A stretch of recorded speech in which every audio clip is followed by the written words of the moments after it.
Hello friends, welcome back to Technique, and today we'll be doing the detailed camera review of the newly launched iPhone 15 Pro. So we have the iPhone 15 Pro with us. Now this comes with a triple camera setup, although the hardware remains more or less similar. There has been improvement in terms of software experience. Then you also get a better experience in terms of output. So let's see how it is in terms of camera, and is it a major upgrade over the iPhone 14 Pro. So we'll be doing a separate camera comparison of the iPhone 14 Pro and the 15 Pro to show you how different the cameras are. But right now we'll be talking more about the iPhone 15 Pro's camera and see how good the quality is for a flagship device. So before we getting into the video, if this is your first time on the channel, do hit that red subscribe button and also hit the bell icon to get notified of all the videos we publish. So let's begin. So first let's talk about the hardware. Now the primary camera is f1.79 aperture, and then you get a 48 megapixel sensor, which by default takes pictures in 24 megapixel. Last year it was 12 megapixel, now it default takes in 24 megapixel. You can also go with the 48 megapixel, then you have the raw format as well. Now the secondary camera is an ultra wide, which is f2.2 aperture. Then you also get macros using the ultra wide angle camera. Then the third camera is a 3x telephoto lens, again a 12 megapixel shooter.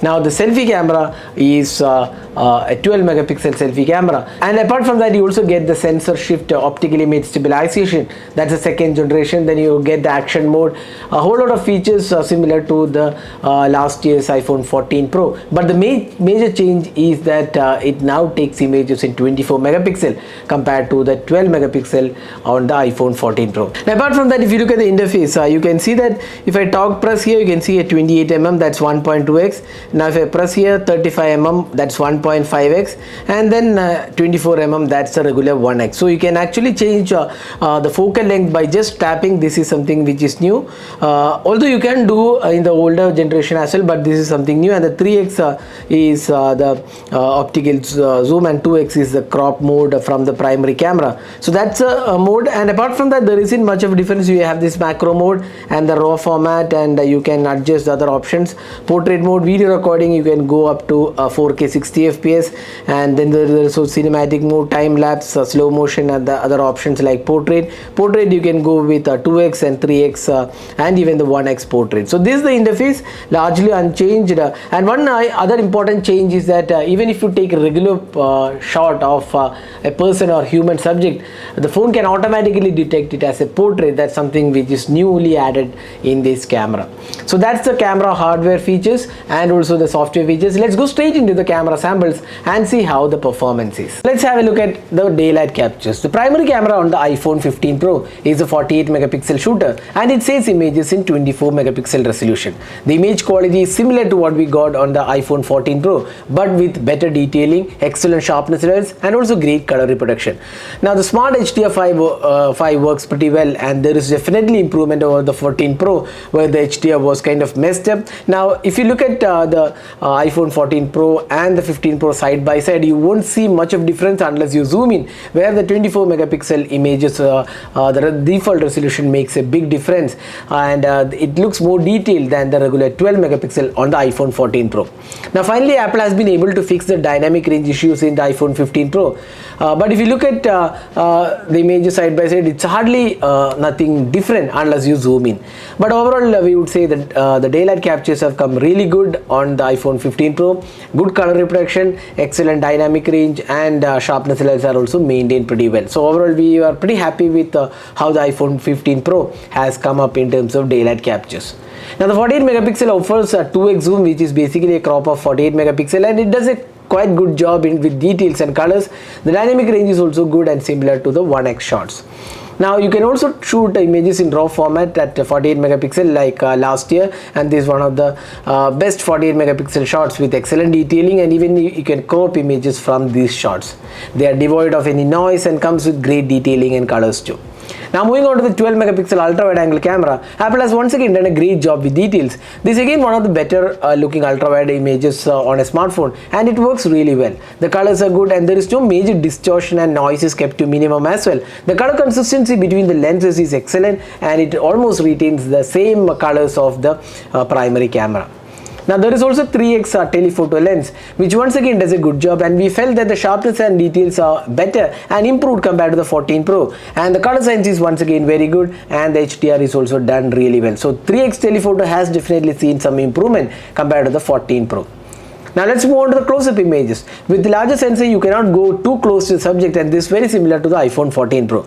But you can toggle the macro mode and it automatically gets toggled. The macro mode can go as close as 4 cm, and it does pretty impressive shots. Once again, there is good amount of details, the colors are maintained really well, and the ultra wide angle camera does a good job here. So this is definitely one of the good ultra wide angle cameras out there in a flagship phone. Let's move on to the portraits. Now the iPhone 14 Pro could take portraits in 1x, 2x using the primary camera and 3x using the telephoto lens. This is largely unchanged in the 15 Pro. The portraits are incredibly detailed, colorful and well exposed as well, and the subject has great sharpness levels too. The subject separation and the edge detection is not so great on the 1x and 2x portraits because it's taken from the primary sensor. But when it toggled with the 3x, the edge detection is impressive and the sharpness and detailing looks good on the 3x portraits. So overall portraits have great quality, but there is a scope for improvement with the 1x portraits where the edge detection was kind of messed up even with the not so complex backgrounds. So that's one area where iPhone needs to improve the portraits with the 1x mode. Let's move on to the low light photography of the iPhone 15 Pro. As with the iPhone 14 Pro, the 15 Pro has also night mode which is triggered automatically based on the light available. The low light images have good details, they are resolved well, and noise is kept to minimum. This is one of the major improvements in camera on the iPhone 15 Pro, and low light images have lesser noise and more details. The colors are also done pretty well, and the dynamic range is also once again very good. There isn't excessive brightening of the scene with night mode, and it kept to natural too. The lens flare issue which we had encountered in the iPhone 14 Pro has also been improved on the 15 Pro, and thanks to the lens coating, now you don't see that kind of lens flare issues. You can also take low light images with ultra wide angle camera. Here the scene is a bit too dark and the scene doesn't have enough details, especially when it is too dark out there.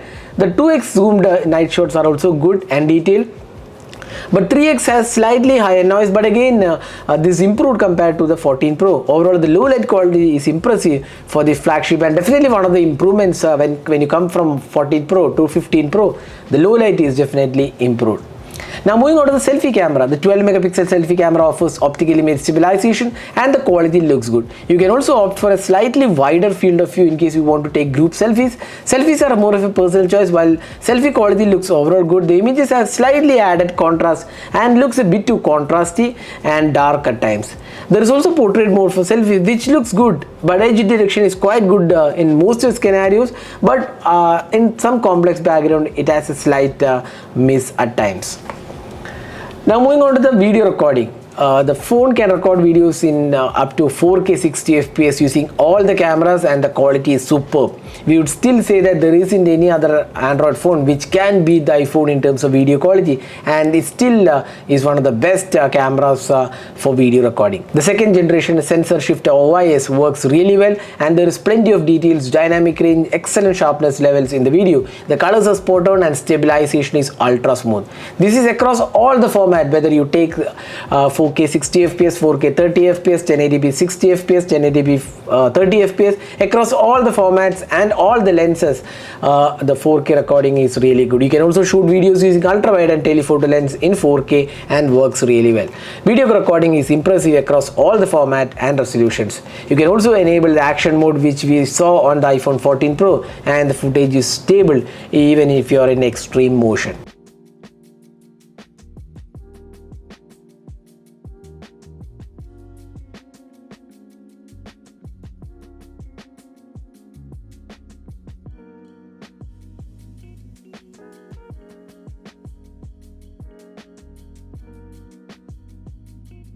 So this is the front-facing camera sample taken with the iPhone 15 Pro. It can record videos in 4K 60 fps, and all the formats are supported just like the rear camera, and it has excellent stabilization too. Video quality is something which is really good, especially for bloggers.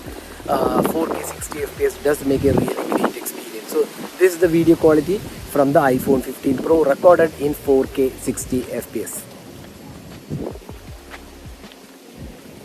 So that is the camera review of the iPhone 15 Pro. So if you look at the 14 Pro to 15 Pro, although there has been no major change in terms of the hardware offered, there is definitely some improvement, especially in terms of low light, where the quality has been drastically improved, the noise reduction has been done really implemented well, and the dynamic range, the Smart HDR5 does a pretty good job, because Smart HDR5 is not coming to iPhone 14 Pro. So that's something which iPhone 15 Pro will have. As of now, Smart HDR5 is not available even with iOS 17 on the 14 Pro. So that makes the 15 Pro one of the really good cameras, especially fixed with HDR issues. And overall quality, especially the video recording, is simply superb on the iPhone 15 Pro. So if you're looking for a flagship camera which doesn't have any sort of major issues, then the iPhone 15 Pro is a solid offering. But if you look at the 14 Pro to 15 Pro, there has been not much of an upgrade. We will be doing a detailed camera review or the camera comparison of the 14 Pro and the 15 Pro. So stay tuned for that. So what do you guys think about the 15 Pro in terms of camera abilities? Do let us know your thoughts in the comment section. This is Nirmal signing off. Thanks for watching. Hope to see you in our next video. Have a great day.